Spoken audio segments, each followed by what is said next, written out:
কোমরের ফিমার বোনের ওপরের যে বলটা এবং যেখানটায় হিপ ইলিয়াক বোনে আর কি যেখানে আটকায় সেটা হচ্ছে সকেট। এই বল এবং সকেট মিলিয়ে হিপ জয়েন্ট তৈরি হয়। যখন হিপ জয়েন্ট বা কোমরে অস্থিসন্ধির যখন ক্ষয়জনিত নানা কারণে অস্টিওআর্থ্রাইটিস একদম শেষ পর্যায়ে পৌঁছয়, যখন আর কনজারভেটিভ মানে অপারেশন ছাড়া অন্য কোনো প্রসেসে তার ব্যথা বেদনা কমছে না, তখন আমরা এই প্রতিস্থাপনের ব্যাপারটা রোগীর সঙ্গে আলোচনা করি। কোমরের অস্থিসন্ধি যদি ক্ষয়ে যায়, যেখানে পেশেন্টের দৈনন্দিন জীবনযাত্রা, তার বসা, হাঁটা, চলা, বাসে ওঠা, মাটিতে বসা, এগুলো যখন খুব অসুবিধার মধ্যে পড়ে এবং তার সঙ্গে যন্ত্রণা, তখন আমরা এই প্রতিস্থাপনের কথা বলি।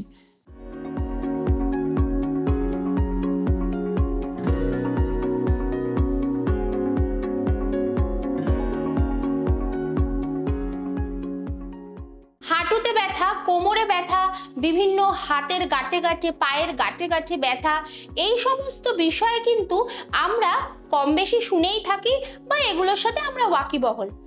ইদানিং আমরা নি রিপ্লেসমেন্টের ব্যাপারেও শুনে থাকছি বিভিন্ন বিজ্ঞাপনের মাধ্যমে, বা আমরা আমাদের শোতেও কিন্তু এই সমস্ত ব্যাপারে আলোচনা করেছি।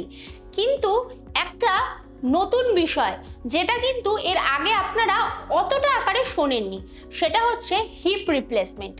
হিপ রিপ্লেসমেন্টেও কিন্তু কোমরের যদি কারোর প্রবলেম থাকে, হিপ রিপ্লেসমেন্টের মাধ্যমেও কিন্তু মানুষ সুস্থ হতে পারে বা স্বাভাবিক জীবনযাপন করতে পারে কারোর সাহায্য ছাড়াই। তো আজকে এই বিষয় নিয়েই কিন্তু আমাদের আলোচনা। আমি স্নিগ্ধা চলে এসেছি শনিবার ঠিক সন্ধ্যে 7টায় জেন রয় হসপিটাল সঙ্গে ডাক্তারবাবু অনুষ্ঠানে। আমাদের সঙ্গে রয়েছেন বিখ্যাত অর্থোপেডিক ডক্টর আবির ঘোষ। স্যার, আপনাকে অসংখ্য ধন্যবাদ আমাদের এই শোতে জেন রয় হসপিটাল সঙ্গে ডাক্তারবাবু অনুষ্ঠানে আসার জন্য। স্যার, আমি সরাসরি আপনার কাছে চলে যাব যে এই সমস্যায় যারা ভুগছেন তাদের ক্ষেত্রে কি করতে হবে বা কিভাবে এটা আমরা লক্ষণ করব। কোমরের অস্থিসন্ধি মানে হিপ জয়েন্টের প্রতিস্থাপন এখন তো আপনারা শোনেন, বিভিন্ন লোকের হচ্ছে চেনা পরিচিত। তো এটা এমন একটা অপারেশন যেখানে কোমরের হিপ জয়েন্টের একটা বল থাকে এবং সেটাকে আটকায় একটা সকেট। এই কোমরের ফিমার বোনের ওপরের যে বলটা এবং যেখানটায় হিপ ইলিয়াক বোনে আর কি যেখানে আটকায় সেটা হচ্ছে সকেট। এই বল এবং সকেট মিলিয়ে হিপ জয়েন্ট তৈরি হয় এবং এটার রিপ্লেসমেন্ট মানে এটাকে প্রতিস্থাপন করা আমরা অন্য কোনো মেটাল বা উচ্চ কোয়ালিটির প্লাস্টিক জাতীয় মেটেরিয়াল দিয়ে আমরা এটাকে রিপ্লেসমেন্ট করি। এটা দুরকমভাবে হতে পারে। একটা হচ্ছে হেভি রিপ্লেসমেন্ট বা অর্ধ প্রতিস্থাপন, যেখানে শুধুমাত্র বল এবং সকেট জয়েন্টের শুধু বলটা মানে ফিমারের ওপরের যে বলটা পাল্টানো হয়, আর সকেটও যদি আমরা বলের সঙ্গে পাল্টাই তাকে বলে টোটাল হিপ রিপ্লেসমেন্ট বা পূর্ণ জয়েন্টের প্রতিস্থাপন। তো এটা সাধারণত যখন হিপ জয়েন্ট বা কোমরে অস্থিসন্ধির যখন ক্ষয়জনিত নানা কারণে অস্টিওআর্থ্রাইটিস একদম শেষ পর্যায়ে পৌঁছয়, যখন আর কনজারভেটিভ মানে অপারেশন ছাড়া অন্য কোনো প্রসেসে তার ব্যথা বেদনা কমছে না, তখন আমরা এই প্রতিস্থাপনের ব্যাপারটা রোগীর সঙ্গে আলোচনা করি। স্যার, আমি এরপরে আপনার থেকে জানতে চাইবো যে কোন বয়সের মানুষদের মধ্যে এই রোগটি দেখা যায় বা এই প্রবলেমটা দেখা যায়। প্রথমেই বলি যে এই হিপ জয়েন্ট রিপ্লেসমেন্ট বা কোমর অস্থিসন্ধির প্রতিস্থাপন কাদের করা হয়। এই যে বললাম একটু আগে যে কোমরের অস্থিসন্ধি যদি ক্ষয়ে যায় এবং অ্যাডভান্স স্টেজ মানে অধিক পরিমাণে ক্ষয়ে যায়, যেখানে পেশেন্টের দৈনন্দিন জীবনযাত্রা, তার বসা, হাঁটা, চলা, বাসে ওঠা, মাটিতে বসা, এগুলো যখন খুব অসুবিধার মধ্যে পড়ে এবং তার সঙ্গে যন্ত্রণা, তখন আমরা এই প্রতিস্থাপনের কথা বলি।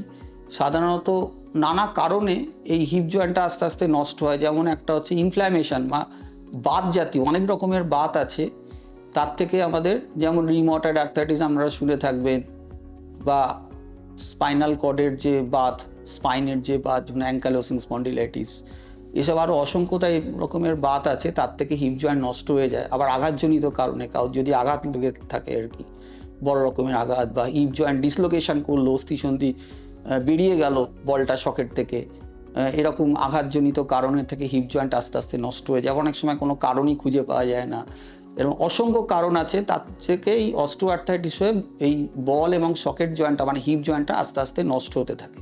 যখন ওই হিপ জয়েন্টটার এতটাই নষ্ট হয়ে যায়, যখন তার দৈনন্দিন কাজকর্ম ব্যাঘাতপ্রাপ্ত হয় এবং তার স্টিফনেস চলে আসে, মানে জয়েন্টের মাটিতে বসা, চেয়ার টেবিলে বসা, দাঁড়ানো, হাঁটা, এগুলো সমস্ত জীবনযাত্রার মানে অংশগুলো তার স্তিমিত হয়ে আসে, তখন আমরা এই অস্থিসন্ধি প্রতিস্থাপনের কথা বলি। আবার পার্শিয়াল হিপ জয়েন্ট রিপ্লেসমেন্ট, তাদের যেমন বয়সকালে যখন আমাদের ফিমার বোনের ওপরের বলটার কাছাকাছি ভেঙে যায়, তখন আমরা শুধু বলটাকে চেঞ্জ করি, যেখানে অস্থিসন্ধি ক্ষয়ে যাওয়ার কোনো ব্যাপার নেই, কিন্তু জাস্ট অ্যাক্সিডেন্ট হয়েছে, তার জন্য বল ভেঙে গেছে, তখন আমরা বলটাকে শুধু চেঞ্জ করে দিই। এটা হচ্ছে পার্শিয়াল হিপ জয়েন্ট রিপ্লেসমেন্ট। অনেক কিছু জানতে পারলাম স্যার আপনার থেকে। এবার স্যার আমার পরের প্রশ্ন আপনার কাছে এটা থাকবে যে আমাদের সবার মনেই একটা প্রশ্ন থাকে যে অপারেশনের কথা শুনলেই অপারেশন কি শেষ কথা, নাকি ওষুধের দ্বারাও স্যার এটা ঠিক হওয়ার সম্ভাবনা থেকে থাকে? হিপ জয়েন্ট রিপ্লেসমেন্ট, একটু আগে যে কথাটা বললাম, এটা এন্ড স্টেজ, মানে যেখানে আর হিপ জয়েন্ট আগের মতো অবস্থায় ফিরে আসবে না, সেক্ষেত্রে আমরা অপারেশনের কথাটা বলি।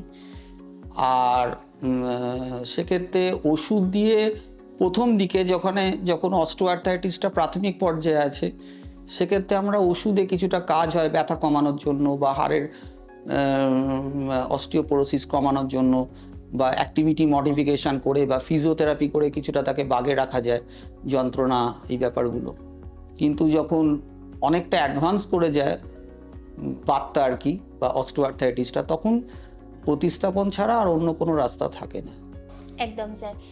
তো ওটির কথা মানে অপারেশনের কথা আসলেই আমাদের মাথায় যেটা সবসময় চলে যে অপারেশনের কতটা সফল হবে স্যার, কতটা এই ওটি সফলতা এবং পেশেন্ট কত তাড়াতাড়ি নিজের নর্মাল লাইফে বা নিজস্ব ছন্দে ফিরে আসতে পারবে, কত তাড়াতাড়ি স্যার নিজে হাঁটতে পারবে?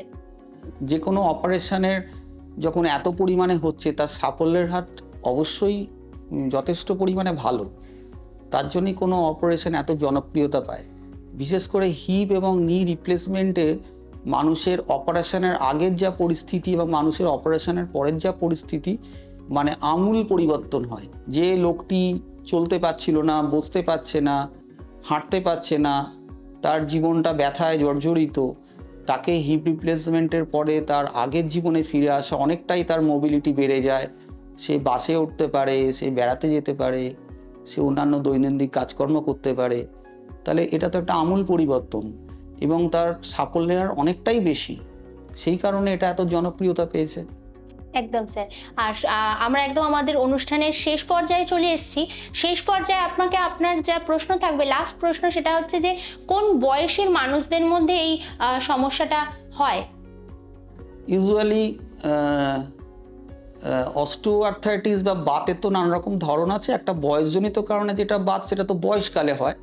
সেটা তো অবশ্যই 70, 80, 85 বছর বয়স, 60-এর উপরে বয়সে তাদের হয়। অনেকের ক্ষেত্রে ভালোই থাকে, কারোর বাত তো অনেক বেড়ে যায়, তখন রিপ্লেসমেন্টের দরকার। কিন্তু এখন যেটা দেখা যাচ্ছে ইয়ং এজেতে, যেটা কিছু কিছু বাত, যেমন রিমটয়েড আর্থ্রাইটিস বা ধরুন অ্যাঙ্কাইলোসিং স্পন্ডিলাইটিস, এরকম কতগুলো বাত এবং অ্যাক্সিডেন্ট। এখন যেহেতু আমাদের মানুষের সমাজে মোবিলিটি অনেক বেড়ে গেছে, সেই জন্য গাড়ি দুর্ঘটনা অনেক বেড়ে গেছে, রোড ট্রাফিক অ্যাক্সিডেন্ট।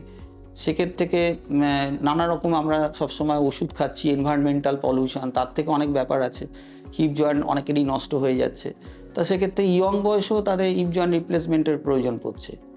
এমনকি আমাদের 28, 30, 24, 25 বছর বয়সেও এমন তারা ক্রিপলড হয়ে যায় নানা রকম বাতের কারণে। তখন আমরা, যেগুলো আগে ভাবাই যেত না, যে পেশেন্ট বেড রিডেন হয়ে তার জীবনটা অতিবাহিত হয়ে শেষ হয়ে যেত, সেটা এখন আর অনেকটাই চেঞ্জ হয়ে গেছে। তাদের হিপ রিপ্লেসমেন্ট করে 28-30 বছর বয়সে তার যে ক্রিপল স্টেজ, মানে একদম মানে পঙ্গু অবস্থা, তাকে আমরা সচল করছি, তাকে আমরা বাইরে বার করছি তার প্রতিস্থাপনের মাধ্যমে।